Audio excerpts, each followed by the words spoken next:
நம்ம லக்னோ டீம் ஜெயிச்சதும் பார்த்தீங்கன்னா நம்ம கேஎல் ராகுல் வந்து ஓடி வந்து கட்டி பிடிச்சி நம்ம மார்க்கஸ் ஸ்டாயினிஸ் வந்து பாராட்டுவாருங்க. சரி வாங்க அதை பற்றி ஃபுல்லாக பார்க்கலாம். அதாவது நேற்று நடந்து முடிஞ்ச சிஎஸ்கே vs எல்எஸ்ஜி மேட்ச்ல வந்து பார்த்தீங்கன்னா கடைசி ஓவர் வரைக்கும் போயிட்டு எல்எஸ்ஜி டீம் வந்து இந்த மேட்ச் வந்து வின் பண்ணிட்டாங்க. சிஎஸ்கே டீமை பொறுத்த வரைக்கும் பார்த்தீங்கன்னா நம்ம ருத்ராஜ் கைகோட் வந்து செஞ்சுரி அடிச்சிருப்பாருங்க. இந்த பக்கம் ஆப்போசிட்ல வந்து பார்த்தீங்கன்னா மார்க்கஸ் ஸ்டாயினிஸ் வந்து செஞ்சுரி அடிச்சிருப்பாரு. கிட்டத்தட்ட இந்த மேட்ச் ஜெயிச்சதுக்கு ஒரு முக்கிய காரணம் மார்க்கஸ் ஸ்டாயினிஸ் தாங்க. தனியாலாம் நின்று போராடி இந்த வெற்றி வந்து வாங்கி கொடுத்துருக்காரு. மொத்தம் 124 ரன் வந்து அடிச்சிருக்காருங்க. எல்லாரும் எதிர்பார்த்தது கண்டிப்பா இந்த மேட்சை பொறுத்த வரைக்கும் சிஎஸ்கே டீம் தான் வின் பண்ணுவாங்க அப்படிங்கிற மாதிரி தாங்க எதிர்பார்த்தாங்க.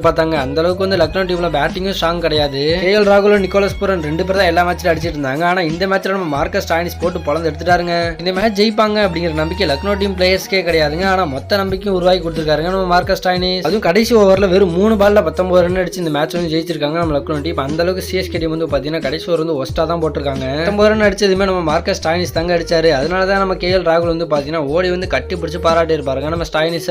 இந்த மேட்ச்ல நம்ம லக்னோ டீமோட பேட்டிங் பெர்ஃபார்மன்ஸ் பத்தி உங்களோட கருத்து என்னன்னு சொல்லி மறக்காம கீழே கமெண்ட்ஸ் சொல்லிட்டு போங்க.